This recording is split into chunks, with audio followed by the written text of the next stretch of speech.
My dear students, कैसे हैं आप सभी। आई होप आप सभी बहुत अच्छे होंगे, आपकी प्रिपरेशन भी बहुत अच्छी चल रही होगी। आज हम करने वाले हैं सत्ता की साझेदारी क्लास 10 सिविक्स चैप्टर 1, इसके मोस्ट इंपॉर्टेंट एमसीक्यू जो टर्म 1 के लिए आएंगे। ठीक है, और टर्म 1 में ये क्वेश्चंस आपको ज़रूर देखने को मिल सकते हैं। बहुत ही छोटा सा चैप्टर है सिविक्स का, लेकिन बहुत ही इंपॉर्टेंट चैप्टर है। अगर आप 11th-12th में ह्यूमैनिटी लेते हैं यानी आर्ट स्ट्रीम लेते हैं, वहाँ पे भी आपको इस चैप्टर के बारे में आगे डिटेल में पढ़ने को मिलेगा कि सत्ता की साझेदारी क्या होती है। सो स्टार्ट करते हैं। और स्टार्ट करने से पहले आपसे रिक्वेस्ट है कि अगर आप वीडियो को लाइक नहीं किया है तो लाइक कर दें, और इसका पीडीएफ मैं आपको टेलीग्राम पे प्रोवाइड कर दूंगी, यहाँ से आप लोग देख सकते हैं, पीडीएफ से आप लोग रिवाइज कर सकते हैं। वन थिंग अगेन कि आप लोग यहाँ पे जो भी क्वेश्चन पूछे जाएं वो सारे एमसीक्यू होंगे, उसके आंसर एक तो कमेंट में बता सकते हैं, दूसरा आप कॉपी में लिख के रख सकते हैं 1 2 3 4, और उसके आगे आप चेक करते जाएं आपका कौन सा क्वेश्चन सही है कौन सा गलत है। फॉर एग्जांपल 1 का ए, 2 का बी, इस तरीके से लिखें, और जब मैं आपको आंसर बताऊं तो आप टैली कर सकते हैं। इससे आपकी रिवीजन भी होती है। ओके, सो स्टार्ट करते हैं। फर्स्ट क्वेश्चन है, श्रीलंका का आधिकारिक धर्म कौन सा है। देखिए यहाँ पे आपको सत्ता की साझेदारी में केस स्टडी की तरह पढ़ाया गया है। केस स्टडी क्या होता है, आपको दिखाया गया था श्रीलंका का मैप दिखाया गया था, कुछ आपको बार ग्राफ दिखाए गए थे, और यहाँ पे सिचुएशन दी गई थी आपको श्रीलंका की, कैसे डिस्ट्रीब्यूशन हो रखा है वहाँ पे भाषा के आधार पर, है ना, जाति के आधार पर। और इसी की तरह आपको बेल्जियम की स्टडी भी पढ़ाई गई थी, बेल्जियम भी एक केस स्टडी के फॉर्म में दिया गया था। तो ये चैप्टर ही पूरा केस स्टडी के रूप में दिया हुआ है, इसलिए बच्चों को कई बार थोड़ा सा डिफिकल्ट लगता है। So option A Hindu, B ईसाई, सी बौद्ध, डी जैन। सो आपको बताना है श्रीलंका का आधिकारिक धर्म कौन सा है। फटाफट से आप लोग इसका आंसर बताएंगे, ऑप्शन ए, बी, सी या डी। ओके, आई होप आप लोगों ने बता दिया होगा। तो इसका आंसर क्या होगा, सी, बौद्ध धर्म। Okay, C is the correct answer. Second question है, यूरोपीय संघ का मुख्यालय कहाँ है। यूरोपीय संघ का मुख्यालय, मुख्यालय का मतलब होता है हेडक्वार्टर। ऑप्शन ए बेलग्रेड में, ऑप्शन बी वियना में, ऑप्शन सी ब्रुसेल्स में, ऑप्शन डी पेरिस में। सो इसका करेक्ट आंसर आप लोग को बताना है कहाँ पे है। ये क्वेश्चन आपसे पूछा जा सकता है, यूरोपीय संघ का मुख्यालय कहाँ है, हेडक्वार्टर कहाँ है। सो काफी इंपॉर्टेंट है। इसका आंसर क्या होगा, 3 सेकेंड्स में आप लोग को करना है, 1 2 3। यस, इसका आंसर क्या है, सी, ब्रुसेल्स में है इसका मुख्यालय। ठीक है, ये डायरेक्ट क्वेश्चन पूछे जाते हैं, इसमें कुछ भी ऐसा नहीं है कि जो आपको समझने की जरूरत हो। 1970 से 1993 के बीच बेल्जियम के संविधान में कितने संशोधन हुए थे। सबसे पहले संशोधन क्या होता है वो समझ लीजिए। संशोधन का मतलब क्या होता है, देखिए एक बार हमने अपना संविधान बना दिया, ठीक है, संविधान किसी भी देश ने अपना बना दिया। संविधान क्या होता है, एक इसको आप लोग समझ सकते हो रूल बुक, कि किसी भी देश को कैसे चलाना है, वहाँ के नागरिकों के क्या अधिकार होंगे, क्या दायित्व होंगे, सरकार के क्या दायित्व होंगे, सरकार के क्या अधिकार होंगे, ये सारी चीज़ें लिखी जाती हैं किसमें, संविधान में। अब क्या होता है, अपनी आवश्यकता के अनुसार या फिर नए ज़माने में या नए टाइम में जैसी ज़रूरत होती है उसके अकॉर्डिंग किसी नए रूल को संविधान में ऐड करना, या फिर कोई जो पुराना रूल है उसको आप बोल सकते हैं अपडेट करना, इसको हम बोलते हैं संविधान संशोधन।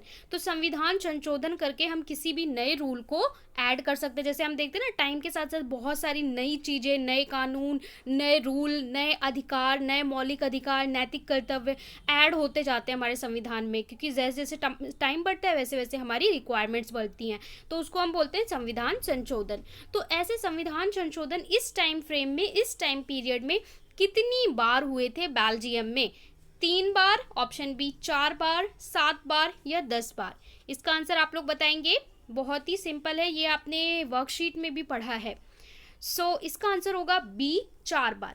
4 बार इस टाइम पीरियड में संशोधन किए गए हैं। ठीक है, और अगला क्वेश्चन है हमारा क्वेश्चन नंबर 4, यदि सरकार के विभिन्न स्तरों के बीच सत्ता का बंटवारा हो, विभिन्न स्तर जैसे केंद्र सरकार, प्रांतीय सरकार, स्थानीय सरकार, तो उसे डैश कहेंगे। ये परिभाषा है, ठीक है, किसकी परिभाषा है, ऑप्शन ए क्षैतिज वितरण, ऊर्ध्वाधर वितरण, दबाव समूह वितरण या उपरोक्त सभी। यहाँ पे क्या होगा, देखिए 2 तरह का वितरण होता है सरकार का। जो शक्ति का बंटवारा होता है ना, कि किस तरीके से पावर शेयरिंग होगी जिससे कोई हस्तक्षेप ना करे। जैसे फॉर एग्जांपल मैं देती हूँ, आपका स्कूल है, स्कूल चलाने के लिए वहाँ पे अलग अलग लोगों को अलग अलग राइट्स दे देते हैं। फॉर एग्जांपल जो पीटी के टीचर हैं उनको राइट दे दिया कि भाई आपको ये आपका एरिया है और ये जो चीज़ें हैं ये रिस्पॉन्सिबिलिटी आपकी है, आपको कोई डिस्टर्ब नहीं करेगा, ये काम आपका है, आप देखिए। एनसीसी वाले सर को एक काम दे दिया कि भाई ये आपकी काम है, आपको कैसे करवाना है बच्चों को, ये सब आपका है। अब पीटी वाले इनको नहीं बोलने जाएंगे, ये पीटी वाले को, ऐसे जो पढ़ाने वाले टीचर हैं उनको अलग काम दे दिया। तो कोई किसी के बीच में, सबकी अपनी अपनी पावर है, कोई किसी के बीच में हस्तक्षेप ना करे। इस तरीके से सरकार में भी उनकी पावर को शेयर किया जाता है। तो अब इस तरीके का जो बंटवारा होता है उसे हम क्या बोलते हैं? तो फोर्थ का आंसर बताइए। दो तरीके से हम करते हैं, एक करते हैं ऊर्ध्वाधर और एक करते हैं क्षैतिज। तो यहाँ पे क्या होगा, अगर सरकार प्रांतीय और स्थानीय में बटी हो, केंद्र मतलब जो सबसे ऊपर होता है केंद्र, सेंट्रल गवर्नमेंट, इसके बाद आपका आता है प्रांतीय सरकार या राज्य सरकार, जैसे आपकी दिल्ली गवर्नमेंट है, जब आप केंद्र की बात करते हो वहाँ पे हमारे पीएम होते हैं, प्रांत में या राज्य में हमारे सीएम होते हैं, फिर स्थानीय जैसे कि पंचायत, नगर निगम। तो यहाँ पे फोर्थ का आपका क्या आंसर होगा? इसका आंसर होगा बी, ऊर्ध्वाधर वितरण। ऐसे वितरण को हम क्या बोलते हैं? ऊर्ध्वाधर वितरण। अगला है क्वेश्चन नंबर 5। यदि विधायिका, कार्यपालिका और न्यायपालिका, न्यायपालिका क्या होता है? जुडिशरी, जो न्याय करने का काम करते हैं, जो हमारे जज होते हैं और जो जुडिशरी पूरा सिस्टम होता है। कार्यपालिका, विधायिका जो विधि बनाती है, कानून बनाती है संसद में। कार्यपालिका जो हमारी प्रधानमंत्री की मंत्रिमंडल होती है, जो काम करती है। और न्यायपालिका जो न्याय करती है। इनके बीच जब सत्ता का बंटवारा होता है, पावर शेयरिंग होती है, तो उसे हम किस तरीके का वितरण कहते हैं? क्षैतिज वितरण, ऊर्ध्वाधर वितरण, दबाव समूह, या इनमें से कोई नहीं। सो इसका आंसर आप लोग बहुत जल्दी से दे सकते हैं। पिछले वाले क्वेश्चन का अगर आपने नहीं दिया था तो इस वाले क्वेश्चन का तो आप पक्का दे देंगे। इसको बोलते हैं ऑप्शन ए, क्षैतिज वितरण। जब कार्यपालिका, न्यायपालिका, विधायिका में होगा तो क्षैतिज वितरण, और जब स्थानीय प्रांतीय सरकार के बीच में होगा तब हम उसे ऊर्ध्वाधर वितरण कहते हैं। 6th क्वेश्चन में बोल रहा है 1950 और 1960 के दशक में फ्रेंच और डैश बोलने वालों के बीच टकराव बढ़ने लगा था। फ्रेंच और डैश, फ्रेंच और क्या बोलने वालों के बीच 1950 से 1960। Question number 6, Dutch, German, English या इनमें से कोई नहीं। सो ऑप्शन का आंसर आपको देना है 6 का फटाफट से। 1 2 3, आई होप आप लोगों ने दे दिया होगा। Option A is the correct answer. So French and Dutch के बीच में विवाद चल रहा था। अगला क्वेश्चन है हमारा क्वेश्चन नंबर 7। बेल्जियम देश की कुल आबादी का 40% हिस्सा बेलोनिया इलाके में रहता है और डैश भाषा में बोलता है। यानी अगर हम बेल्जियम का डिवाइड करेंगे तो इस तरीके से जो यहाँ पे 40% पॉपुलेशन है वो वेलोनिया में रहती है और कौन सी भाषा बोलती है? जर्मन, डच, फ्रेंच या इंग्लिश। सो 7 का आप लोग को बताना है फटाफट से। ओके, सो यहाँ पे इसका आंसर होगा फ्रेंच। तो यहाँ पे मैक्सिमम 40% जो लोग हैं वो क्या बोलते हैं? फ्रेंच बोलते हैं। अगले क्वेश्चन पे चलते हैं। बेल्जियम देश की कुल आबादी का 59% यानी 59% हिस्सा फ्लैमिश इलाके में रहता है और डैश भाषा बोलता है। ये डिस्ट्रीब्यूशन दे रखा है कि 59% लोग इस एरिया में रहते हैं। ये भी पूछ सकता है किस एरिया में रहते हैं 59%, कौन सी भाषा बोलता है? जर्मन, डच, फ्रेंच या इंग्लिश। फटाफट से आप लोग बताएंगे। सो कौन सी भाषा बोलता है? डच बोलता है। 59% कौन सी भाषा बोलता है? Option B, Dutch. सो 8 के लिए आपका क्या हो जाएगा? Option B. नेक्स्ट क्वेश्चन 9, सत्ता का संघीय विभाजन कौन सा है? यहाँ पे आपको आंसर करना है सत्ता का संघीय विभाजन। प्रांतीय और केंद्रीय स्तर पर, अगर प्रांत और केंद्र, प्रांत आप समझ रहे हैं, केंद्र और राज्य स्तर में जब पावर शेयरिंग होती है तो उसे हम संघीय विभाजन बोलते हैं। विधायिका, कार्यपालिका, न्यायपालिका में होती है, या राजनीतिक दलों और दबाव समूह, प्रेशर ग्रुप्स जैसे कि मीडिया हो गई है ना, उसे हम दबाव समूह बोलते हैं। और आंदोलन के द्वारा सत्ता विभाजन, या विभिन्न सामाजिक समूहों के बीच सत्ता का विभाजन। सो इसका आंसर क्या होगा? इसका आंसर होगा ऑप्शन ए। जब प्रांतीय और केंद्रीय स्तरों पर सरकार जो पावर शेयर करती है, या सत्ता का बंटवारा होता है, तो उसे हम बोलते हैं संघीय विभाजन। तो option A is the correct answer. Question number 10 पे चलेंगे। 10 में बोल रहे हैं श्रीलंका में गृह युद्ध कब समाप्त हुआ? सबसे पहले तो ये गृह युद्ध टर्म आपको पता होना चाहिए। गृह युद्ध का मतलब क्या होता है?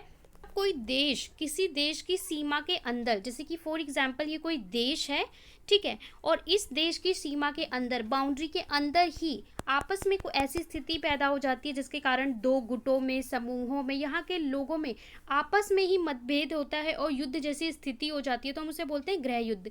कि अपने घर के अंदर ही कलह, घर के अंदर ही लड़ाई हो रही है, देश के अंदर ही, है ना। कई बार हम देखते हैं कई मुद्दों पे हो जाता है। कई बार क्या होता है कि किसी देश में लोग भाषा के आधार पे बटे होते हैं, किसी देश में जाति के आधार पे बटे होते हैं, तो वहाँ पे कई बार आपस में टकराव हो जाता है, जिसको हम गृह युद्ध बोलते हैं। तो श्रीलंका में गृह युद्ध कब समाप्त हुआ, इसका आंसर आप लोग को बताना है। 2001 में, 2005 में, 2009 में, 2011 में। सो इसका आंसर क्या होगा, फटाफट से आप लोग कमेंट में बताइए। और आप लोग कमेंट में आंसर देते रहा करो, जिससे आप लोग चेक करोगे कि हाँ इतने सही हैं। Option C is the correct answer. Okay, 2009 में समाप्त हुआ था। ओके, 11 क्वेश्चन में बोल रहे हैं श्रीलंका में सिंहली भाषा बोलने वाले बहुसंख्यक लोग किस धर्म से संबंधित हैं।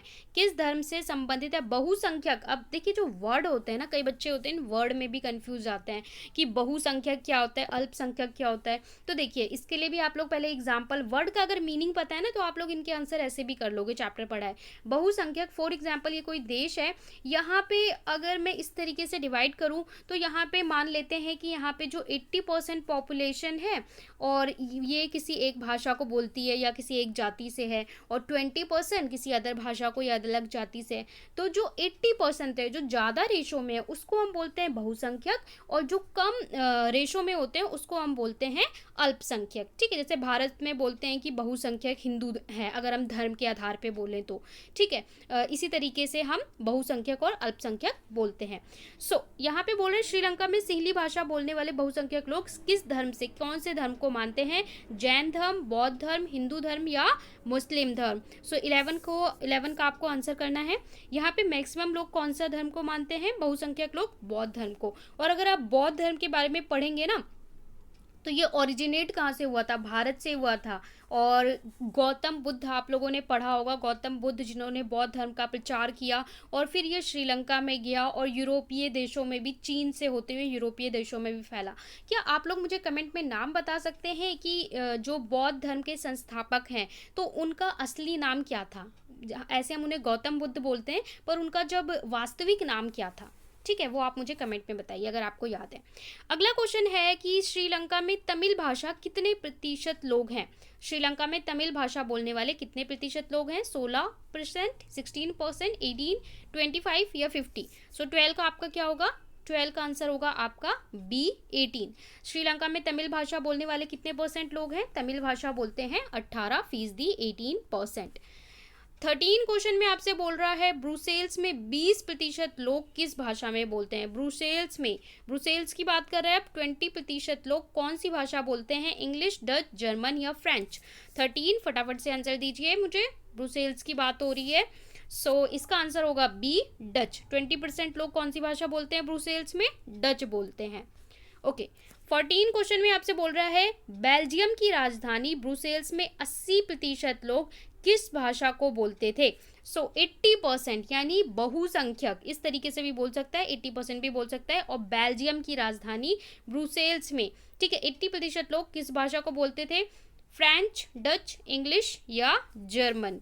14 का क्या होगा, तो यहाँ पे जो ज़्यादा मैक्सिमम पॉपुलेशन थी वो किसको बोलती थी, फ्रेंच बोलती थी। और बेल्जियम की अगर हम स्थिति देखें ना, तो यहाँ पे कैसे डिवाइड था, डच में, ठीक है, और फ्रेंच में, फ्रेंच और डच। और मैक्सिमम पॉपुलेशन कौन सी भाषा बोलती थी, फ्रेंच बोलती थी। तो इसका आंसर हमारा ए है 14 का। 15 देख लेते हैं, क्वेश्चन नंबर 15। श्रीलंका में, देखिए सारे क्वेश्चन बहुत इंपॉर्टेंट है, इसलिए आप एक एक क्वेश्चन को कम से कम वीडियो को एटलीस्ट 2 बार आप लोग वीडियो को देखिए, 2 टाइम्स आप वीडियो को वॉच करिए। पहली बार में कई क्वेश्चन के आंसर आपको नहीं आते होंगे, लेकिन जब आप सेकंड टाइम करोगे तो आपको वीडियो में क्वेश्चन के आंसर आ रहे होंगे। ठीक है, अगर आपको पहली बार में क्वेश्चन के आंसर नहीं आ रहे, डोंट वरी, अच्छे से पूरी वीडियो देखो, फिर एक बार दोबारा देखो, वहाँ पे आप देखोगे अपने आंसर दे पा रहे हो तो कमेंट में आंसर करते रहना। और दोबारा के लिए मैं आपको PDF दे दूंगी, वहाँ से आप रिवाइज रिवाइज कर लोगे एग्जाम टाइम में। श्रीलंका में 1956 में एक कानून आया जिसके तहत डैश भाषा को एकमात्र राजभाषा घोषित कर दिया गया था। 1956 1956। जब आप 1956 की बात कर रहे हो तो आपको याद करना है कि 1947 में इंडिया स्वतंत्र हुआ था, उसके कुछ साल बाद। ठीक है, तो यहाँ पे कौन सी, तमिल, सिंहली, मलयालम या अंग्रेजी, कौन सी भाषा बोली जाती थी, किसको राष्ट्रभाषा बना दिया गया? तो ऑप्शन बी, सिंहली को श्रीलंका की जो राजभाषा बोल सकते हैं घोषित कर दिया गया। जैसे भारत की राजभाषा कौन सी है वो आप मुझे कमेंट में बताइए। ठीक है, और अगर आपको ईयर पता हो कि भारत की राजभाषा को कब राष्ट्रीय भाषा या राजभाषा का दर्जा दिया गया वो भी आप बता सकते हैं। अगला क्वेश्चन है क्वेश्चन नंबर 16, श्रीलंका कब आज़ाद हुआ? ये क्वेश्चन भी इंपॉर्टेंट है। आपने भारत कब आज़ाद हुआ ये तो पढ़ा ही है। सो इसके आसपास ही आज़ाद हुआ था, 1946, 1947, 1948, 1949। ओके, तो श्रीलंका कब आज़ाद हुआ ये आपको बताना है। श्रीलंका के केस हम पढ़ रहे हैं, केस स्टडी पढ़ रहे हैं।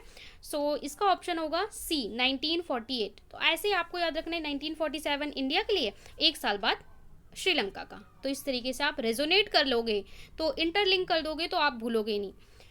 17 में पूछ रहा है श्रीलंका में किनकी जनसंख्या अधिक है? किनकी जनसंख्या अधिक है?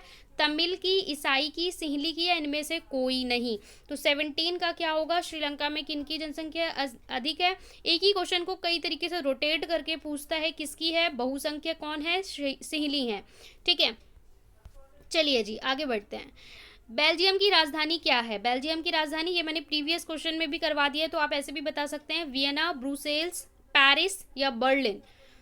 ये हम लोग पहले भी डिस्कस कर चुके हैं, तो आप लोगों ने जो क्वेश्चन अभी पीछे पढ़े हैं ना उसके आधार पे भी आप लोग बता सकते हैं। क्या होगा? ब्रुसेल्स बेल्जियम की राजधानी। देखिए, बी से बेल्जियम, बी से ब्रुसेल्स, बहुत आसान है याद करना। 18 का क्या होगा? बी होगा। चलिए 19 क्वेश्चन पे चलते हैं। बेल्जियम की सीमा किन देशों से लगती है? बेल्जियम की सीमा फ्रांस से, नीदरलैंड से, जर्मनी और लग्जबर्ग से। तो बोल रहा है बेल्जियम की सीमा। तो आपको इसके लिए मैप देखना होगा कि जो बेल्जियम है कौन कौन से देश से लगा हुआ है, किस किस देश के साथ घिरा हुआ है, किसकी बाउंड्री टच होती है। जैसे हम भारत की बात करते हैं तो बांग्लादेश, पाकिस्तान, है ना, ये सारे हमारे बाउंड्री से कनेक्टेड है, श्रीलंका। तो इसी तरीके से पूछ रहा है बेल्जियम। तो यहाँ पे आप लोग को आंसर देना है।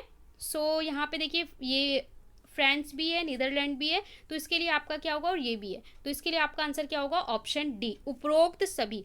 इस तरह की क्वेश्चन मैंने आपको बताई भी थी ट्रिक में भी, कि अगर आपको उपरोक्त सभी वाला जो ऑप्शन देता है ना, तो उसमें 95% चांस होता है कि उपरोक्त ऑल ऑफ द अबव वाला ही आपका आंसर होता है। अगर आपने ट्रिक वाली वीडियो नहीं देखी है, scientific trick, how to guess, smart guess, तो वो वाला वीडियो आप लोग जरूर देख लें, एग्जाम में जरूर हेल्प करेगा। कहीं ना किसी ना किसी क्वेश्चन पे आप सब स्टक जरूर होते हैं।